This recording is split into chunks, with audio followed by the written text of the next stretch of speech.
From Hollywood, it's time now for... Johnny Dollar. Ben Tyler, Johnny. Transworld Fidelity. Oh, hi, Ben. Are you free at present? If the price is right. I mean, are you on a job? It's beginning to sound like it. Can you be on a plane for Algiers in 2 hours? Sure. Who's the client? Lorko Limited, Amsterdam. You know, they're the... Diamond Cutters, an old firm. Big-time deals all over the world. Check. What happened? Oh, one of their couriers just dropped dead in the Algiers airport. Oh, too bad. He was carrying a briefcase with $100,000 worth of set stones. Top-grade diamonds. Don't tell me, Ben. Let me guess. That's right, Johnny. The briefcase is missing.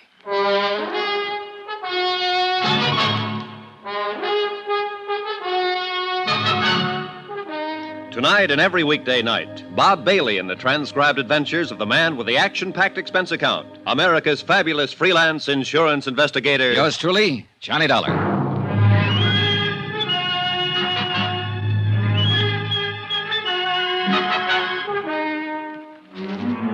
Expense account submitted by Special Investigator Johnny Dollar to the Home Office, Transworld Fidelity Company, Hartford, Connecticut. The following is an accounting of my expenditures during investigation of the Lorko Diamonds matter. Item 1, $324.60, transportation. A routine plane flight to North Africa and the city of Algiers.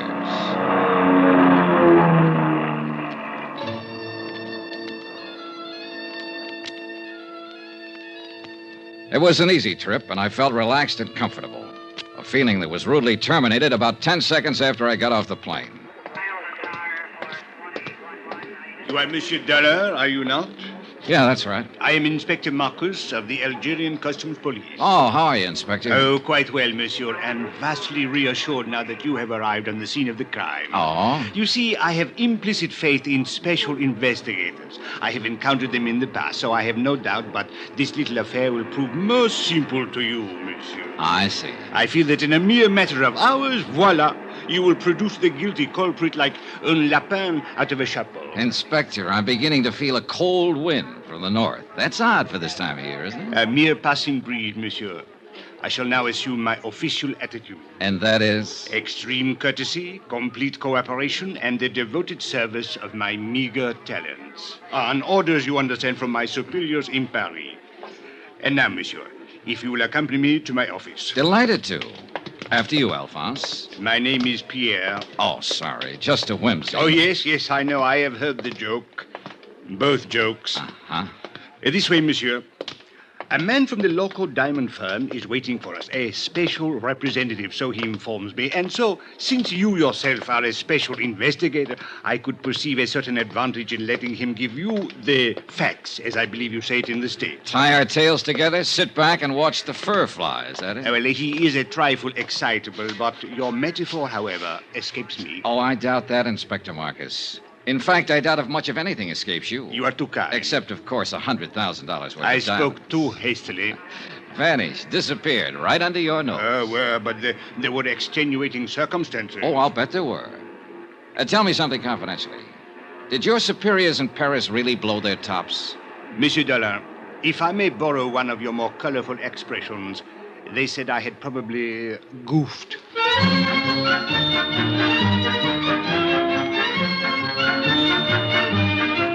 I'd met that same attitude before with local officials. To them, sending in an outsider implied they couldn't do the job themselves. And Inspector Marcus was on an even hotter spot.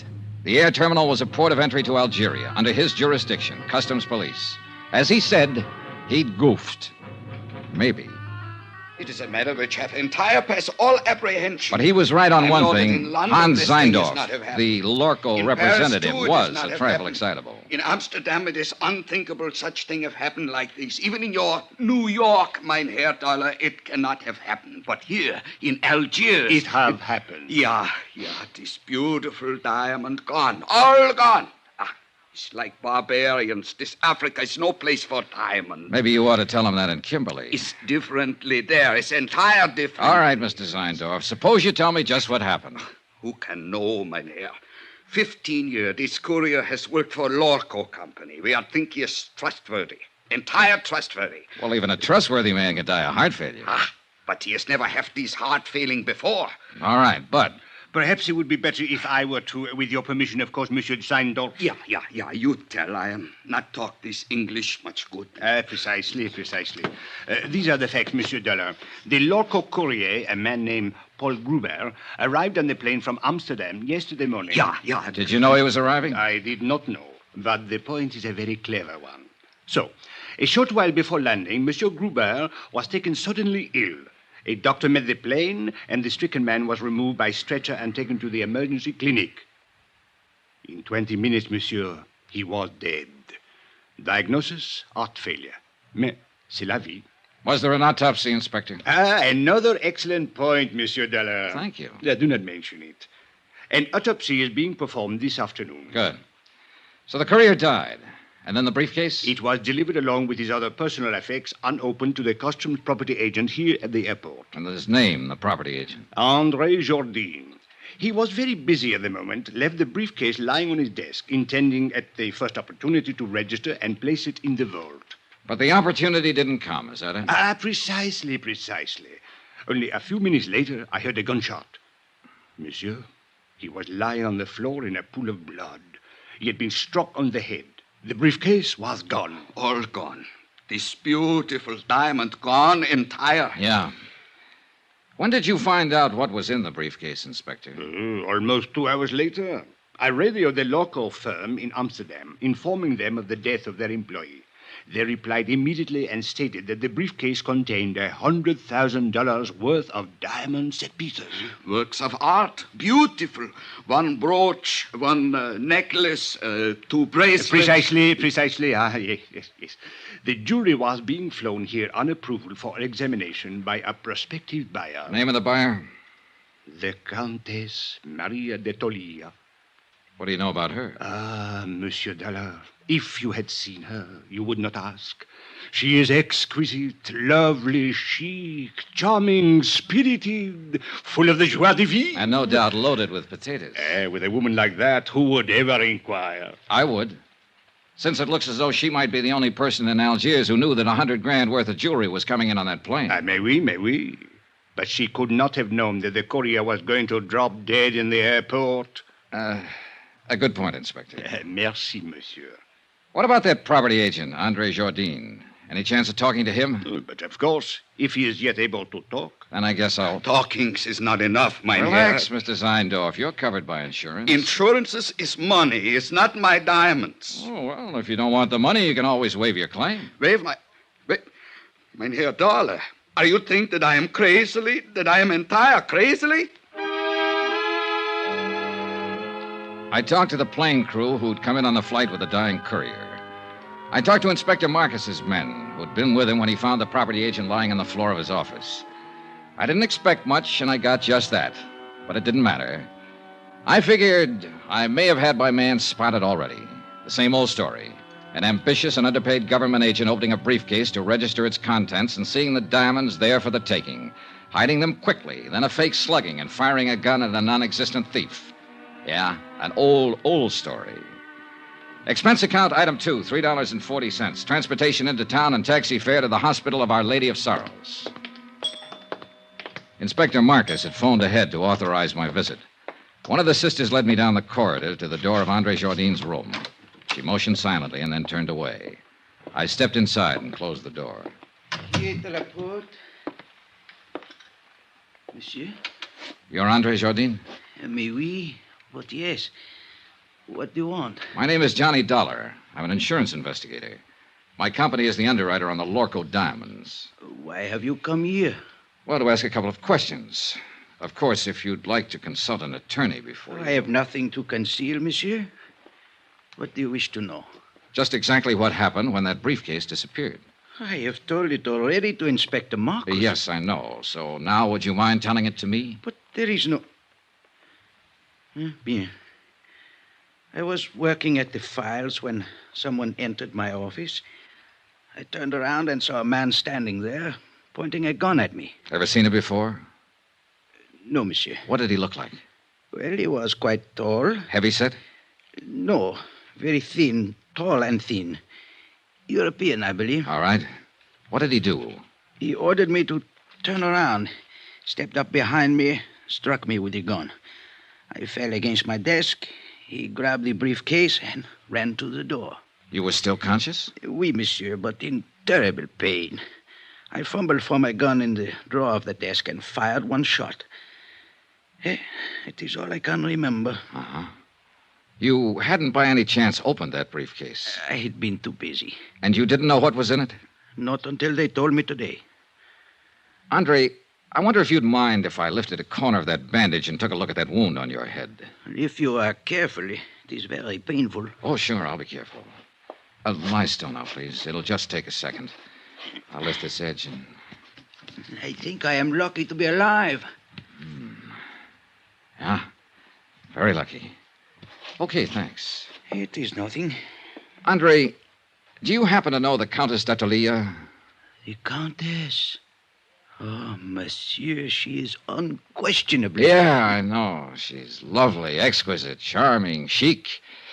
Well, thanks for your cooperation, Andre. A pleasure, Monsieur Dollar. Take care of that head. It's the only one you've got. You Americans are so whimsical. Oh, yeah, we're all crazily, entire crazily. My pet theory was starting to limp. That slugging wasn't phony. It had taken 14 stitches to close the cut in Andre's head. Whoever hit him hadn't been kidding. They meant it for keeps. I walked down the corridor and stood waiting for the elevator, thinking it over, trying to figure it out. But no go. I needed more facts. And a moment later, I got more facts. Monsieur Dollar, I thought I would find you here. A clever piece of deduction, Inspector. Merci bien, monsieur. Don't mention it. What's on your mind? There should be something. Well, there's got to be some reason for that smug grin. What happened? Did the thief confess? Au contraire. I was on the point of asking what progress you were making on the case. You will be happy to hear none at all. Oh, that is too bad. Inspector. Eh? Extreme courtesy, complete cooperation, the devoted services of your meager talents. Remember? Touché. Actually, I came to tell you that I now have the report of the autopsy. The courier who died of heart failure. Only he did not die of heart failure, monsieur. Except, of course, in a very literal sense. Well, what did he die of? Poison. Well, that was the end of a good theory. The courier had started to get sick on the plane, so the robbery and the murder had been planned well in advance of his arrival. By somebody who'd known he was bringing in diamonds. And so far, only one person fit the bill. As lovely, charming, and chic a suspect as you could ever hope to meet. The Countess d'Atolia.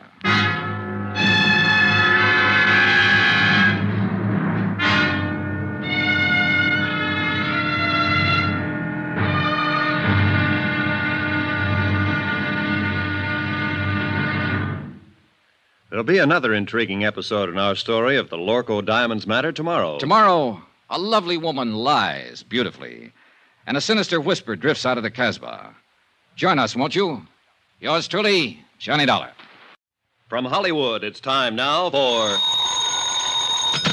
Johnny Dollar. This is the Countess d'Atolia. Oh, yes. My maid tells me that you were trying to reach me by telephone. That's right, Countess. I want to talk to you. Where are you now?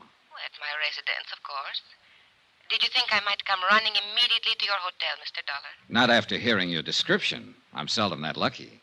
What is it exactly that you wish to talk about? $100,000 worth of diamonds and a dead man. I'm a special investigator I know who you are. I investigate before I call you. Wow, not only beautiful, but clever. This ought to be interesting. I'm afraid I don't entirely understand your flippancy. Then suppose I come over and explain it to you. Say around 8 o'clock? I'll make a definite effort to be here. You know something, Countess? I think it's about time somebody built a small fire right under that lovely little complacency of yours. I'll be there at 8 with matches.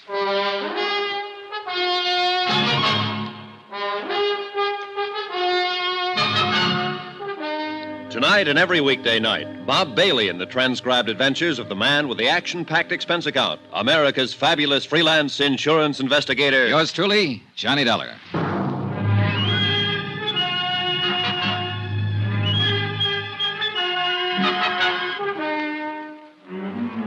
From Special Investigator Johnny Dollar, location Algiers, North Africa, to the Home Office, Transworld Fidelity Company, Hartford, Connecticut. Assignment, the Lorko Diamonds matter. Expense account continued. Item 4, $6.80, dinner and appetizers. I'm never any good trying to spar with a lovely female suspect on an empty stomach. I was finishing up on black Algerian coffee and white Algerian brandy when a slightly green-eyed Algerian police inspector sauntered up to my table.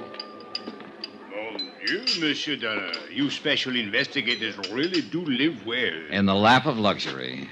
Pull up a chair, Inspector. Join me in a sarsaparilla? It is on your expense account? Be my guest. Merci, monsieur. Bon, my favorite brand. Help yourself. Merci. Anything new? Nothing at all. A complete impasse. À votre santé. Mm-hmm. What about the man who sat next to that courier on the plane? Find out anything about him? I'm still working on it, which is to say, of course, my men are working on it. You police inspectors really do live well. I have to do my own legwork.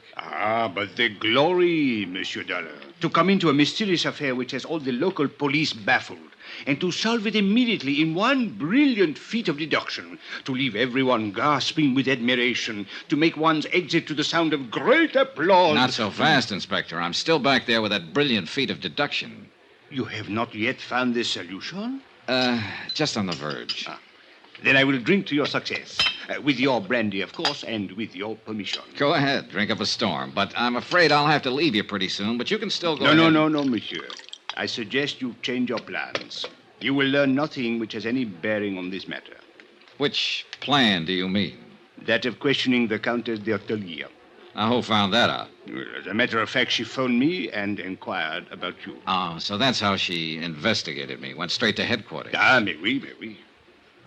Remarkable woman. Talented, beautiful. Et cetera, and so on. And along with it, it's 9 to 1. She's in it right up to her pretty neck. No. She's really not the type.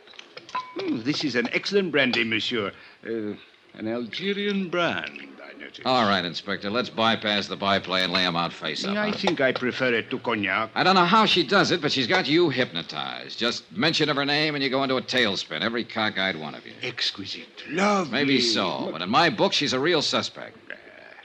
Elucidate, monsieur. Well, it's simple enough. She's the only person in Algiers, that we're sure of at least, who knew that a shipment of diamonds was coming in on that plane. Why? Because she's the one who ordered them. Monsieur, it is even simpler. She could not have poisoned the courier because she was not on that plane. She could not have stolen the briefcase from the customs property agent because it was done by a man. So, where is your case? An accomplice, a man, with the Countess calling the shots for him. What man, monsieur? Well, you got a good point there. Merci bien. Don't mention it. But from the influence she seems to have, it might be any man in Algiers. Inspector, it wasn't you by any chance. You raise a very interesting point. Now, suppose the Countess should ask me to kill someone for her. I wonder what I would do.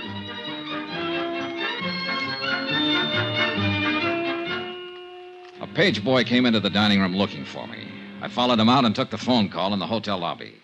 It was the American consulate with some information I'd asked for them earlier. I hung up finally and looked at my watch. I was already late for my appointment with the Countess. So I walked out the door of the hotel and flagged a taxi to the apartment of the Countess d'Atelier. She lived in the swank genteel Bois de Louet, a residential district favored by top government officials and wealthy French businessmen. But the building she lived in was a little frayed around the edges, and the maid she'd mentioned was nowhere in sight. The pieces were starting to fit together. Good evening, Mr. Dollar. Countess? Since you are here, won't you come in? Thanks. This way, please. I'm rather surprised that you came. I was really not expecting you. Yes, I know. Did Inspector Marcus find you? Look, suppose we get it straight right now.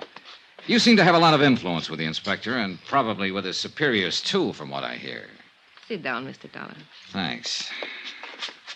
Well, do we play cat and mouse for a while, or do you want to give up right now, hand them over, and, as they say, throw yourself at the mercy of the court?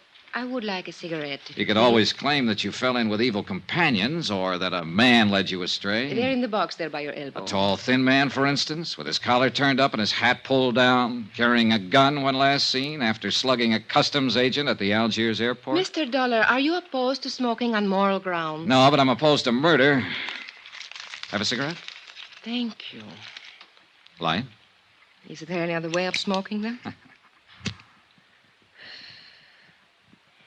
Mr. Dollar, I expected you to come here and be annoying, but I didn't know you were going to be insulting as well. That's just my mean personality. You seem to be under the ridiculous impression that I actually had something to do with this crime. I think you had plenty to do with it. A sort of arch criminal, perhaps? Or what is it you call them in the States? Big shot? Oh, Countess, you're a scream. I'll bet that courier died laughing. If you have a reason for these opinions, or believe you have a reason, I think you'd better tell me about it. Otherwise, good night. Oh, I have more than one reason. In the first place, I'm not certain that anyone besides you even knew the diamonds were being sent here. Except for the Lorko company, of course, and they wouldn't be likely to advertise it. Mr. Dollar, all of my friends and most of my acquaintances have known for 3 weeks that I'd ordered that jewelry. Oh?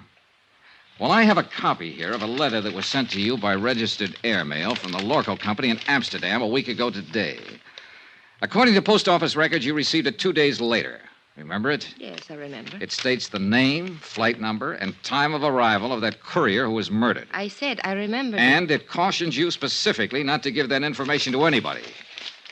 So even if other people did know, you're the only one who knew the exact time the diamonds were coming in and exactly who was bringing them.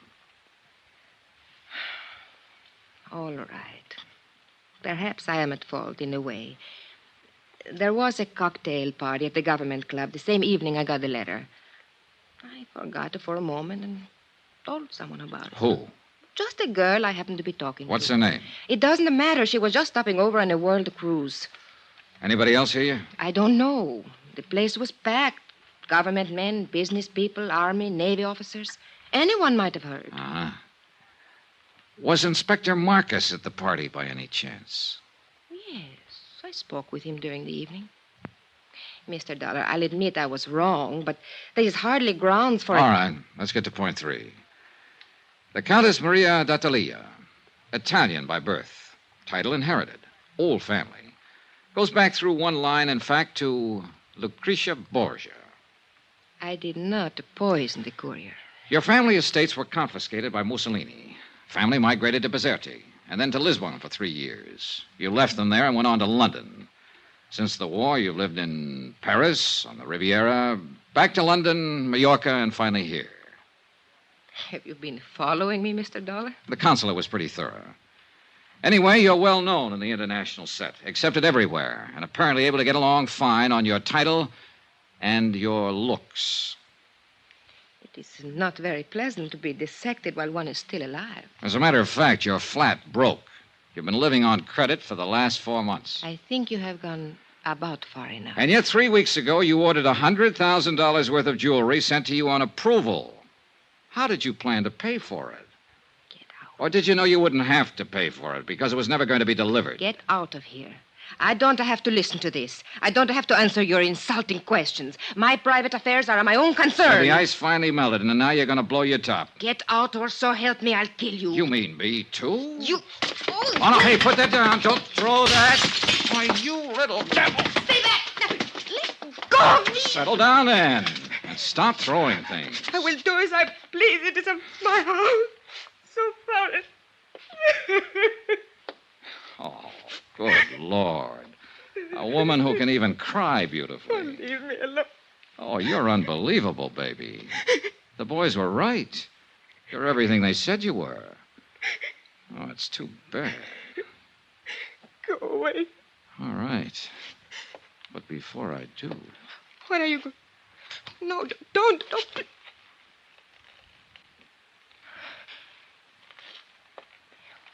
Why did you kiss me?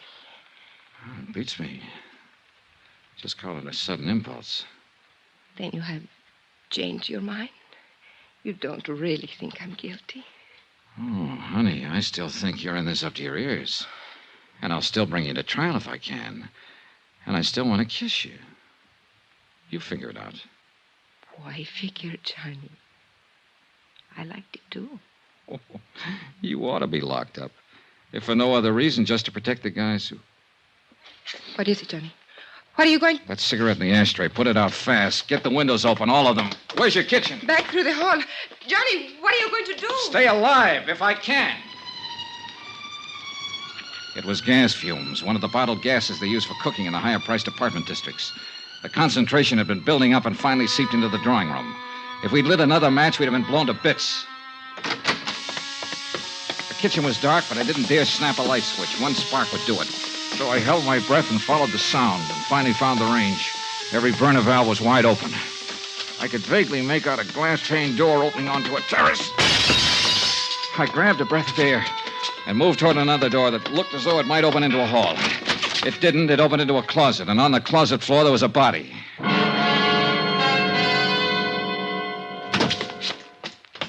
What happened, Johnny? Why did you go... Johnny, who's that? He's a man from the Lorko company. Name is Zeindorf. Zeindorf? But where did you find him? Out there on the floor of a closet. But why? What was he doing here? You tell me. I don't understand it. He has no business here. What is wrong with him, Johnny? Well, right at the moment, he seems to be a little bit dead.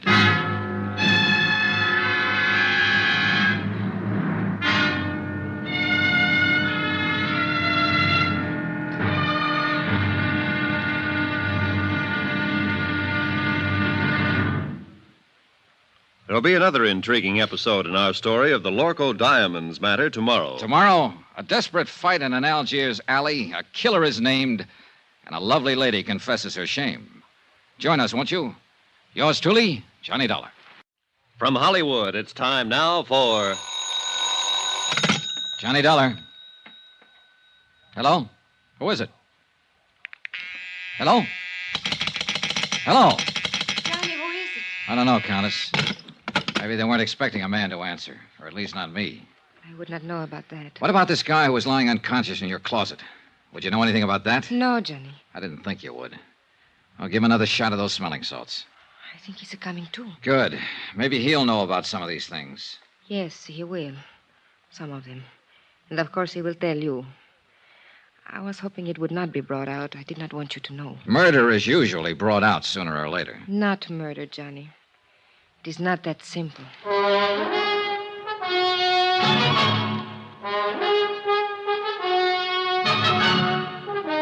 Tonight and every weekday night, Bob Bailey in the transcribed adventures of the man with the action-packed expense account, America's fabulous freelance insurance investigator. Yours truly, Johnny Dollar.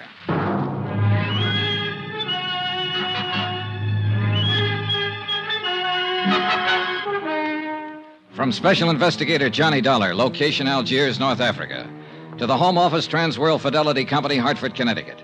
Assignment, the Lorko Diamonds matter. Expense account continued. Item 6, $9.30, smelling salts and a bottle of scotch.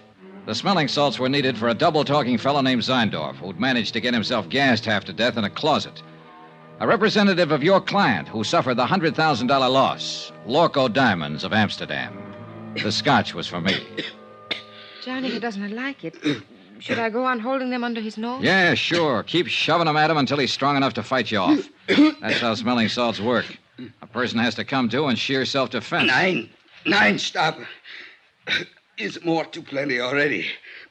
My nose is killed, dead. No more. Maybe you've been poking it into the wrong places. What were you doing in that closet, Mr. Zeindorf? It's nothing. I can tell you the entire thing in 2 words. Use more if you need them, but make it good. Nobody has found this beautiful diamond. Nobody has do anything. So I'm come looking for my own self. In that closet? 9 is only for hiding. I am wait for everybody going away, going at sleep. Then I am going to looking. In my apartment. What made you think they would be here? You are pleased to forgiving me, Fräulein.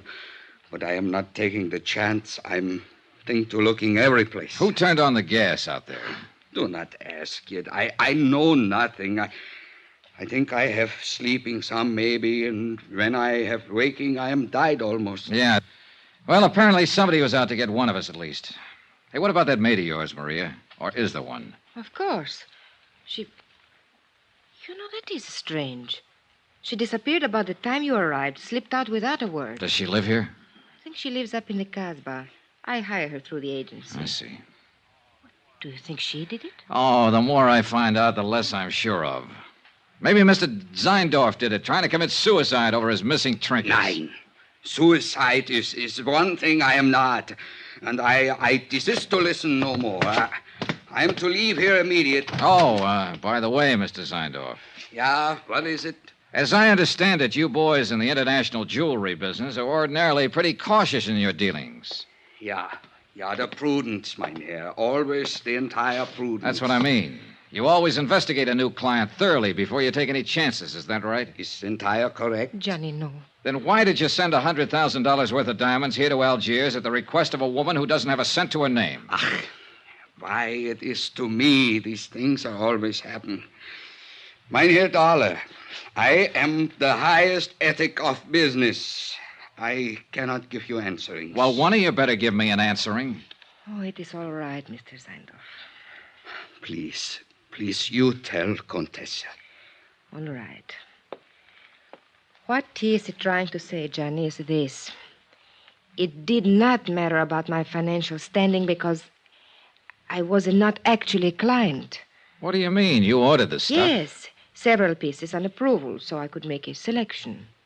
Anything up to $20,000. Somebody else was paying for it. It was being given to me as a gift. By whom?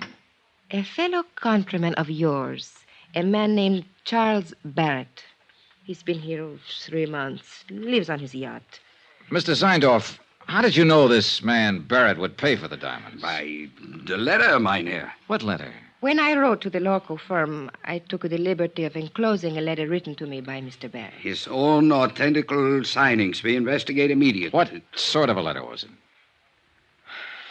He promised to pay for a gift of jewelry up to $20,000 of my own selection in return for certain considerations. What considerations? Romantic, mynheer. It is a little present of the engagement. Is that what it was, Maria? An engagement present? Yes. I see. I think I go now. It's too much has happened in this place. Is it all right to smoke now? Yeah, sure. The gas is cleared out. Here. Thank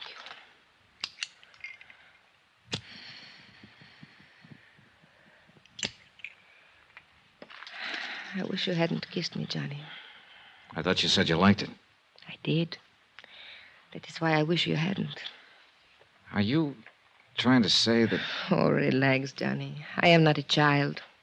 No, I have not fallen in love with you any more than you have with me. But I could, very easily. What about this man Barrett? What's he like? Oh, an overbearing, spoiled, middle-aged little boy.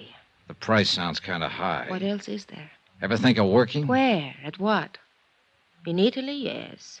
But you know what's open there for an impoverished countess. Yeah, I know. And I suppose you can't get a work permit anywhere else, is that it? Oh, forget it, Johnny. All I know how to do is be highly ornamental, say the right things to the right people, do the right things at the right time, and eat by stealing caviar at cocktail parties. You go hungry a lot that way. Yeah, I guess it's rough. Well, don't let it throw you, honey. You're not the first girl who married for money. What? I guess you don't understand. Nobody has said anything about marriage. Oh, I see.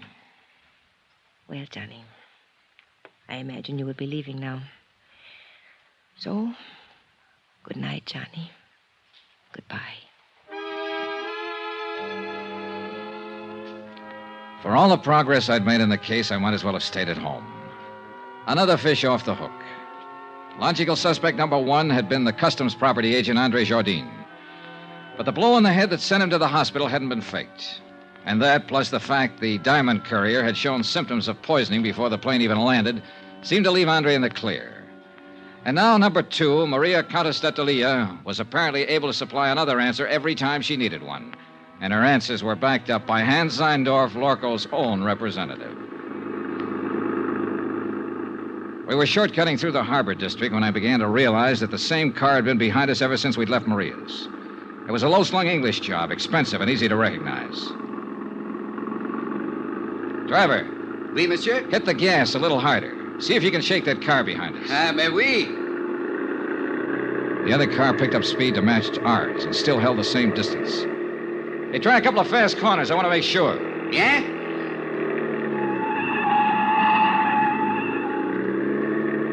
The next place where the street narrows down. Stop fast.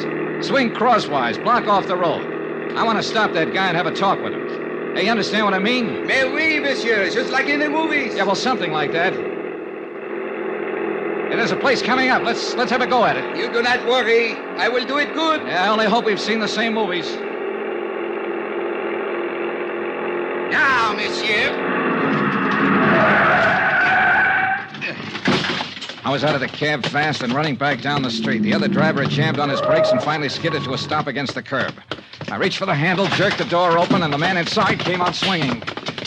A big man, little on the beefy side, but plenty tough. I didn't know him, never seen him before. He fought silently and fought hard, but he was a sucker for a left. I knelt down on the pavement and started to go through his pockets. I hadn't even noticed the other car pull up.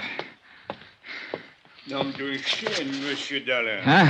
Do you merely plan to rob him, or do you also intend to cook him and eat him? Oh, you really get around, Inspector. A policeman must socialize, monsieur.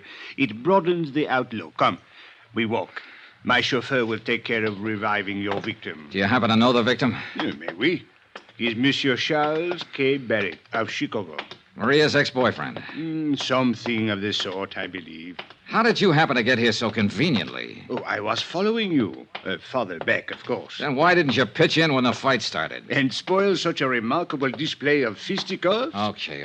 It is true the footwork was mediocre, but the verve, the enthusiasm, the violence, superb, monsieur. I can't quite figure you, Inspector. Well, sometime we must talk about it. Monsieur, you will be most happy to know that we have identified the person who occupied the plane seat next to the Diamond Courier. Oh? They shared a bottle of wine during the flight. Undoubtedly, that is how the poison was administered. And who is the person? A man named Bobo. Bobo? Oui. He is well known in the Casbah. He is a thief, smuggler, dope peddler, and it is said he can be hired as a killer. Have you picked him up yet? Well, I have not tried to. Why not? Why not? Monsieur, in the Casbah, at the sight of a uniform, everyone vanishes, zzzt, like rabbits in their holes. The Casbah, huh? Another thing. The property agent who was struck on the head, Andre Jourdain, he has disappeared from the hospital. Disappeared? How? His window was open, the room was upset. It was very odd. Yeah. Well, look, Inspector, I think I'll get on back to the hotel and get some sleep. As you wish. Yeah, I'll talk to you tomorrow. Oh, there is one more thing, Monsieur Dollar. Huh? I think perhaps I should warn you of something, in the event you should call again on the Comtesse. Warn me of what? Well, 2 days ago, I installed a dictaphone in her apartment. You what? I must admit I found your conversation this evening most entertaining. Inspector, you are a rat. Oh, please do not concern yourself in the least. I am the soul of discretion. Maybe. Monsieur, I am a Frenchman.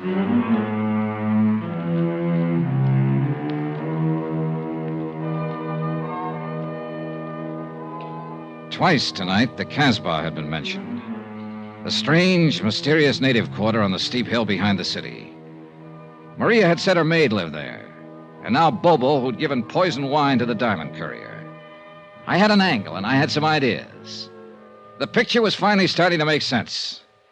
But I needed some more answers. And the trail led into the Casbah.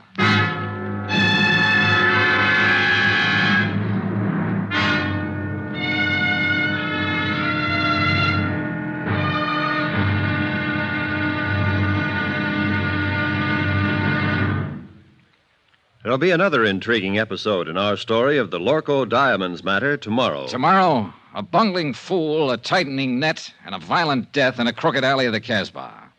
Join us, won't you? Yours truly, Johnny Dollar. From Hollywood, it's time now for... Johnny Dollar. This is Abdul. Abdul. You don't know me. So? I have the little business. Well, I'm so happy for you. Hope it's doing well. Not bad. Okay, You what... don't know me, but you're looking for me. Now, look, Joe, Abdul... It is a business to get jobs for people, for servants. Oh, the employment agent.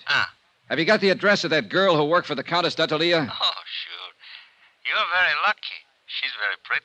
You've got the wrong idea, Abdul. I just want to talk to her. Sure.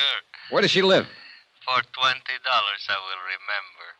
I'll give you 10. No, she's worth more. Look, knock it off. I gotta find her and talk to her fast while I'm still alive. And while she is.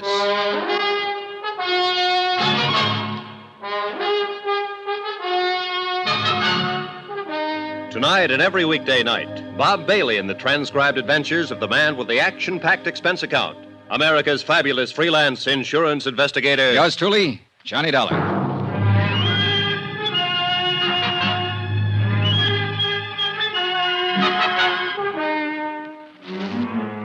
From Special Investigator Johnny Dollar, location Algiers, North Africa, to the Home Office Transworld Fidelity Company, Hartford, Connecticut. Assignment, the Lorko Diamonds matter. $100,000 worth missing. Expense account continued. Item 9, $15 even. Gratuity, tip, gift, bonus. Why kid about it? It was a bribe. To a man named Abdul for the address of a girl named Chata. An address up in the native quarter, the Casbah. But the idea wasn't romance, no matter what Abdul thought. 4 hours earlier, in the Countess d'Atelier's apartment, somebody had turned on the gas and tried to kill one or both of us. It was 9 to 1 that the somebody was Chata the servant. I wanted to ask her why. I'd put my coat on and was just on the point of leaving my hotel. I slipped a gun into my side pocket and moved over to the door. Yeah, who is it? Charlie Barrett. The guy you beat the daylights out of a couple hours ago, you know what I mean? No hard feelings, Dal. I just want to talk it over. All right, Barrett. What's on your mind? You object if I come inside? It's kind of personal, you know what I mean? Probably. All right, come on in. Much obliged. Hey, I didn't know who you were, but when we got in that little fracas, that cop told me about it afterward. Man, you really got a wallop on you. You make a fella know he's had it, you know what I mean? Is that why you're here, a postmortem on the fight? No. That's done and over. You whipped me, fair and square, as far as I'm concerned. Hey, Barrett, if you've got anything to say, let's have it fast. I'm in a hurry to get out of here. Oh, well, I sure don't want to take up no more of your time than necessary. I know how it is. Of course, I'm on vacation now, but back in Chicago, I'm in the meat business. Look, Barrett, would you please... At least in a way I am. I'm in byproducts, actually. You know what they say? Use everything but the squeal. Well, I'm the fella that cans a squeal, you get it? Oh, brother. What I come here for was maybe to get it straightened out about that dame. Do you mean the Countess d'Atelier? Countess. Them titles are a dime a dozen. I can buy 'em, sell 'em like sausages. Well, what about her? Now, look, neighbor, I was figuring to come here and put it to you man to man. You know what I mean? I know what I'm beginning to think you mean. I figure when you seen my position, you'd want to do the square thing. Like anybody on the right side of the fence would. You with me, neighbor? You better drop that neighbor business. I've moved. Well, Dollar, the thing stacks up like this. Now, I already had my claim staked there before you even got in town. I got a lot of money invested in that dame. Barrett, so help me. I've been taking her around places, you know, feeding her, buying her, one thing and another. Why, I was even going to kick through for a 20-grand chunk of ice for her. Well, she and I had that fight last week. You what? That dame's got highfalutin ideas. What fight? What are you talking about? Well, I just put it to her, cold turkey. I told her she had to quit Jenny flipping around with all those other fellas. Or I just wasn't going to have nothing more to do with her. Well, that made her mad, you understand? She lit into me. Man, you ought to hear that dame talk when she's mad. You'd think hey, that look, she... when was this fight? Was it before the diamonds were sent here? Why, sure. Sure, I said if that's the way she was going to act, she could forget about them diamonds. Well, I ain't seen her since or talked to her, but I just can't seem to get her off my mind. Now, look, Dolly, you was in her apartment there for 2 hours and 40 minutes tonight, and I don't like it. It bothers me. Strictly business, Barrett. And I gotta get going. Now, wait a minute, Dollar. Just wait a minute. We still got something to settle here. Like I told you, I got money. Barrett, get out. Hey, you better hold your horses. I don't know if you know the name C.K. Barrett, if that means anything to you. But I got influence back there in them United States. So it's the hard way, huh? Look, you just work for that company of yours. You're nothing but an employee. And if you think you can talk to me like you can to some of these foreigners, then here, now. Still a sucker for a left. Hello, room service. This is Johnny Dollar. Some drunk just wandered in here and passed out. Would you send up a couple of boys to drag it out in the hall?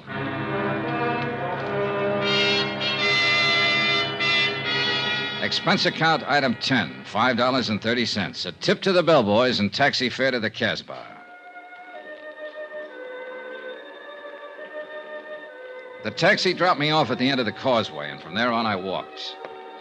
It was late, well after midnight, but the narrow, crooked alleys were teeming with life. Some of it out in the open, some of it under cover. Small groups of people met together here and there along the cobbled streets. Men of 24 tongues and dialects. And women, too, slipped silently in and out of the dark doorways, or crouched over tables in the dim-lit cafes and coffee houses. Groups usually fell silent when I passed and stared with hostile curiosity. The Casbah, backwash of North Africa. Little known, seldom bothered, and scarcely policed. And for an outsider, especially at night, more dangerous than dynamite. The address Abdul had given me turned out to be a coffee house, but it could still be legitimate. And there was only one way to find out.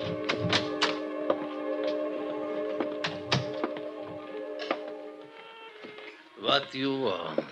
I want to see Chata. What for? Private reasons. Chata's not here. Where can I find her? Take a seat. Table in the corner. Maybe she come. I took the seat, ordered coffee, and waited. A wrinkled old Arab squatted on a rug in the middle of the room and played strange, weird melodies. Gradually, the other patrons went back to their conversations, ignoring me completely. In fact, pointedly. 20 minutes passed. The girl didn't show. You will, of course, not object, monsieur, if I take the liberty of joining you? No, sit down. Merci. So, you wish to see Chat? Yeah, that's right. Do you know her? Oui, I know her very well. Know where to find her? But naturally, monsieur, I always know where to find her. She's my woman. Oh, so you're the man they call Bobo. Oui, monsieur. The man who poisoned the diamond courier. Oh, monsieur, it is true that I gave him some wine. A little, not much. But I think perhaps it was a bad vintage. Yes, most unfortunate. It was for him. Well, perhaps it was for the best. Life is so uncertain. But I do not wish to think of such unpleasantness. Instead, let us talk about diamonds. Let's talk about killing, or attempted killing. Is Chata the one who turned on the gas in the Countess's apartment? Well, it is possible that she did that. On whose orders? It was nothing personal, monsieur. I didn't even know that you were going to be there. I see. Then you really meant to... Diamonds, monsieur. That's enough of this foolish talk of killing. All right. All right, what about the diamonds? You were sent here by the company that has insured them. Is that not correct? Yeah, that's right. And this company would like very much to recover these diamonds? That's why I'm here. C'est bien. Now, I'm told that these companies sometimes give large rewards. Agree to an arrangement of a sort? Make a deal, you mean? With no questions asked. Yes, exactly. Now, is this thing true, monsieur? Is it possible that you would... Do you have the diamonds, Bobo? Well, let us say that I'm able to direct you to their location. You could almost call that a confession.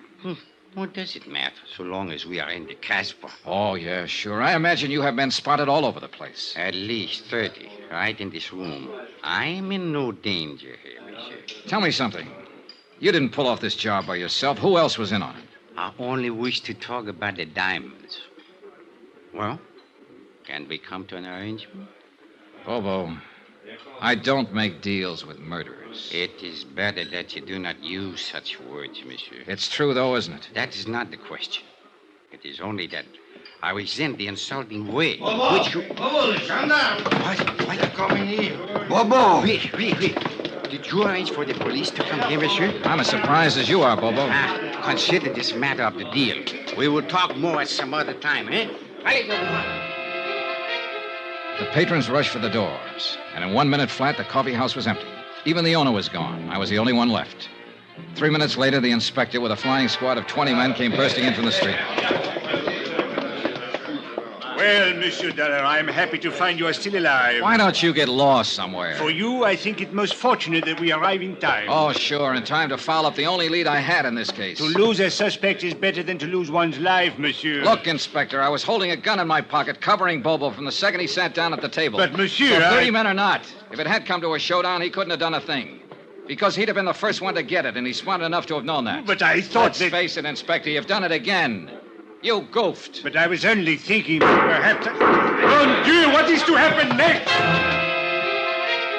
The shooting was somewhere outside, but it hadn't been the police. All of the inspector's men were inside the coffee house. He gave them orders quickly, and they fanned out to search the area. The streets were empty now, dark and silent, not a soul in sight.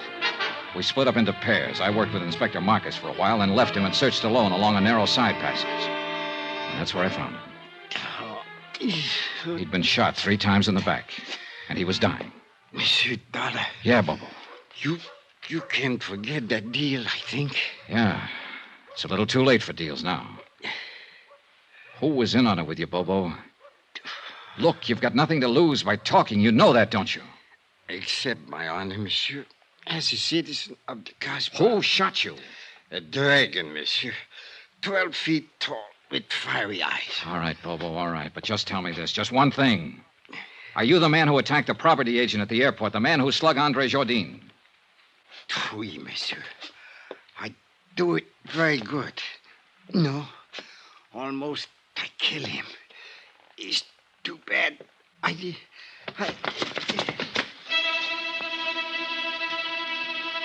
A minute or two later, Inspector Marcus came up, and we stood there looking down at the dead man lying on the stones of the alley. He was a short man, stockily built, with wide shoulders and a deep chest. It was the body of a man of action, of accomplishment. But he'd chosen to be a smuggler, dope peddler, thief, and killer. And now he had become the victim of another killer. Did he say anything, monsieur? Was he able to talk? Yeah, enough. Eh? What is it you mean, monsieur? Do you know who is guilty of this? Yeah, that's right, Inspector. I know the whole story now. The whole filthy, rotten story.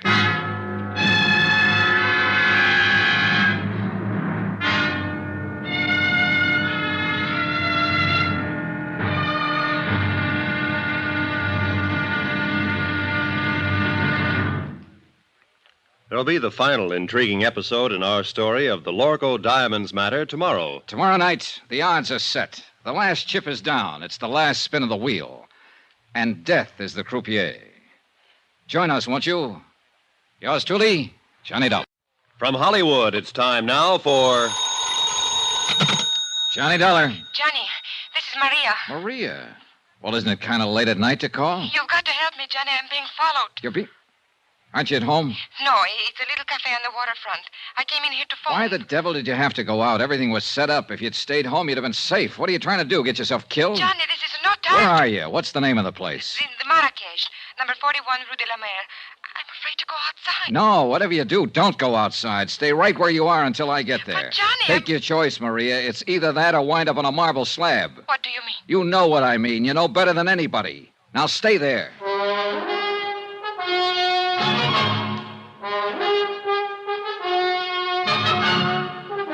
Tonight and every weekday night, Bob Bailey in the transcribed adventures of the man with the action-packed expense account, America's fabulous freelance insurance investigator. Yours truly, Johnny Dollar.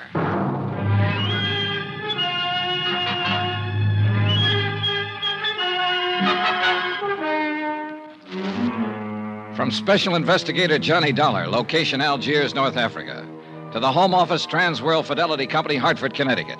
Assignment, the Lorko Diamonds matter. $100,000 in jewels stolen and a murder. Expense account continued. Item 12, $2.20. Taxi fare to the waterfront of the Marrakesh Cafe. There was no time to lose and no time to get help from Inspector Marcus. A half hour earlier, he'd set a trap, and he and his men were staked out around Maria's apartment house waiting. But apparently, she'd gone to the cafe before he got there. So now the whole thing had blown wide open.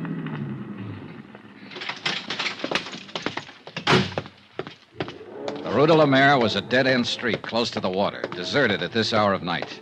A couple of dim street lights and a light over the door of the Marrakesh Cafe. Everything else was in darkness. There was no movement, no sign of life. Over here, Johnny. Oh, thank heaven you got here. Yeah. No trouble so far. Huh? No. Except with that sailor over there. He finally passed out. Well, you're probably used to that kind of trouble. Cigarette? Yes, thank you. Now, what were you doing down here at this time of night? I was visiting a friend. Is that the friend's car parked out at the curb? Yes. Charlie Barrett, huh? The meat packer from Chicago who was going to give you the Lorko diamonds. Well, I figured he'd got over his mad spell. How did you know about it? He told me just before I knocked him out for the second time tonight. He said you two had a fight over a week ago, and that he told you he wasn't buying any diamonds after all. Well, it was just... For a while, I thought I had you tagged again.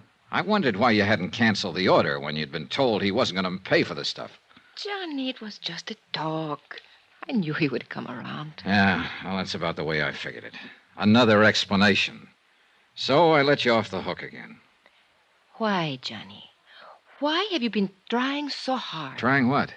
To find some way of involving me in this. Well, the facts just seemed to turn up. I wasn't trying to find them. It made a big difference, didn't it? Learning about Mr. Barrett. Learning what about him? That I was accepting a $20,000 gift from him. Why should it? Your life's your own. It did, though. Before that, you were... Well, seemed to be interested. Sure. You're a very beautiful woman. And that's all it was? What more did you want? All right, Johnny. Forget it. I don't blame you. Hey, tell me something. What about Barrett? Now that you've kissed and made up, is the engagement back on again? I haven't decided yet, Johnny. Ah. Well, come on. Let's get out of here. I'll take you home. Do you think it's safe? There was no sign of anybody around when I came in. Whoever it was probably got scared off. Oh, I was scared to death.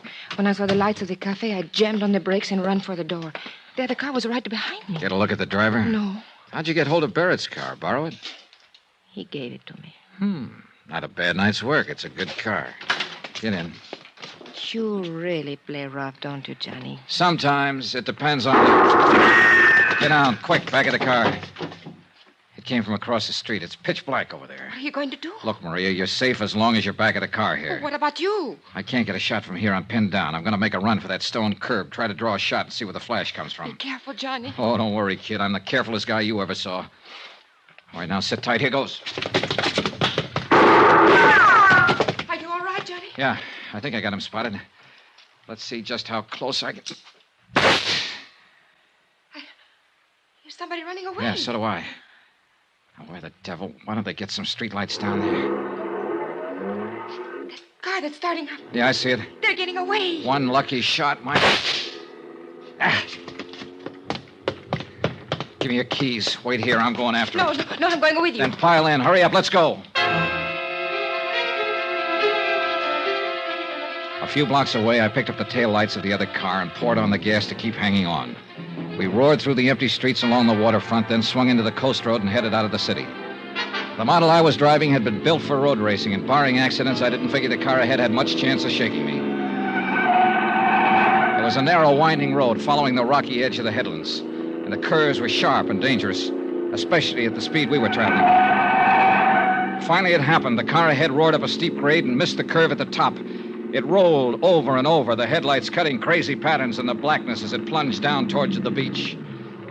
I finally braked to a stop about 30 yards from the wreck, jumped out and started toward it, and just then... the gas tank caught and burst, and the car exploded into a tower of flames. I caught a glimpse of the driver, pinned in the wreck. Then the fire took over and covered him. And I knew one thing was certain. He'd had it.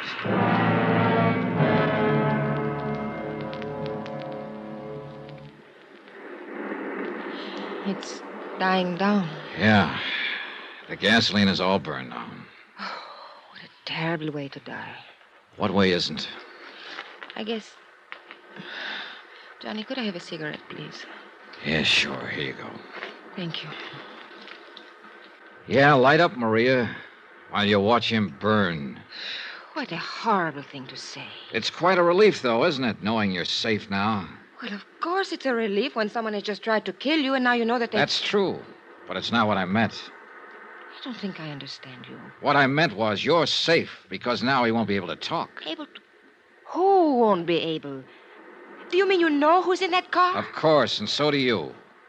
It's the customs property agent, Andre Jardine. Andre? Sure. Who else would have any reason to kill you, since he was the only one left after... Oh, I guess you haven't heard about it yet. Bobo's dead, too. What? Who is Bobo? Your other partner. Andre shot him in the back earlier tonight up in the Casbah. So you're doubly safe now, Maria. They're both dead. And for everything else, you've got an explanation. With just one exception. I don't even know what you're talking about. Oh, now, don't be modest. Actually, it was quite a scheme, whether you thought it up or Andre did. Oh, you are out of your mind. The idea was to make sure the diamond courier died, either on the plane or at least before he got through customs. That way, the courier's briefcase would be sent to Andre's office.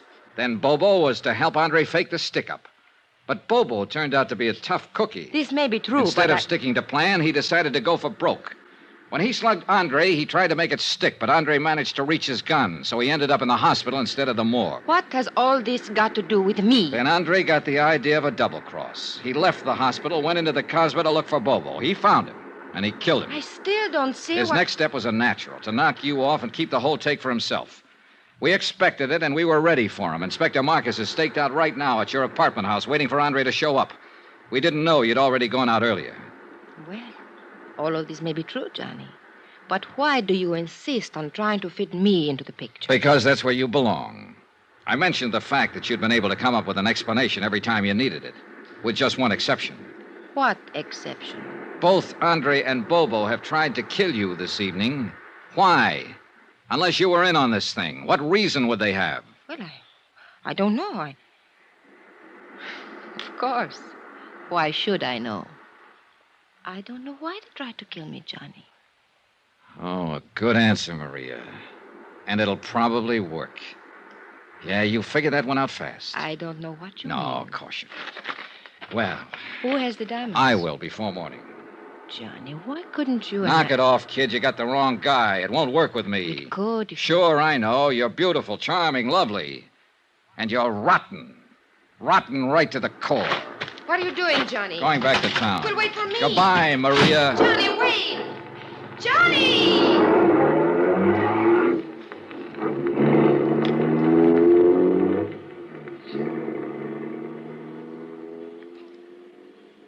An hour later, I was out at the air terminal in the customs property office watching Inspector Marcus open a vault. Mon Dieu, what a nuisance. Always they make these combinations so difficult. That's the general idea, Inspector. True, but still one would think... There we are. And now, if you are correct, Monsieur Dollar, we shall soon have our hands... There, that briefcase in the corner. Mais oui. It is the one. Good. Let's have a look at it. It will be necessary to force the lock. Here, pry it open with this. Looks like an easy one. It is merely a matter of... Voila. Ooh, beautiful, no? Yeah. Too beautiful. Tell me something, Monsieur Dollar. What made you know that Andre Jardine was guilty? Something Bobo said just before he died. Hmm? Yeah.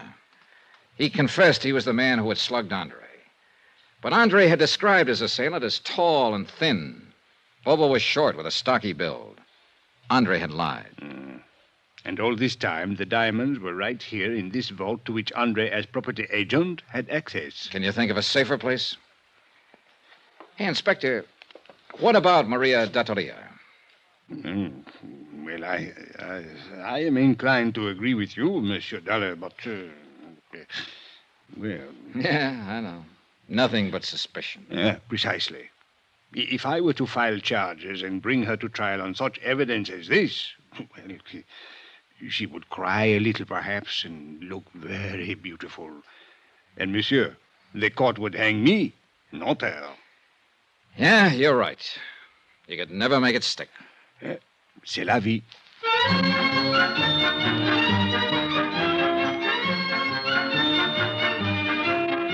Expense account item 13, $624.80. Hotel, meals, and incidentals in Algiers and transportation back to the States.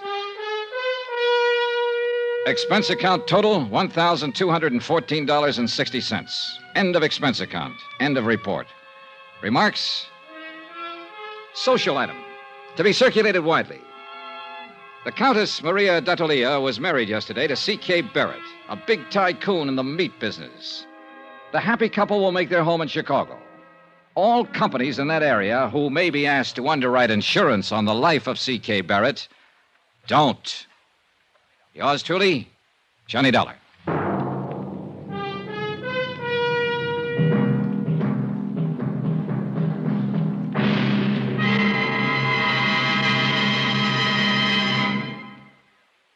Remember, there'll be a new exciting story on Johnny Dollar beginning next Monday. Next week, the Broderick matter, an exciting chase after a charming, beautiful girl.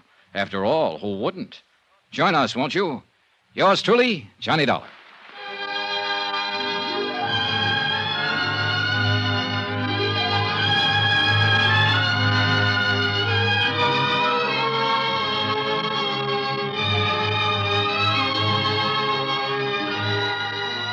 Yours truly, Johnny Dollar, starring Bob Bailey, is transcribed in Hollywood. Written by Les Crutchfield, it is produced and directed by Jack Johnstone. Heard in this week's cast were Lillian Bayef, Jack Moyles, Victor Perrin, C.K. Barrett, Lawrence Dobkin, Forrest Lewis, and Jay Novello. Musical supervision by Amerigo Marino. Be sure to join us on Monday night, same time and station, for another exciting story of Yours truly, Johnny Dollar. Roy Rowan speaking.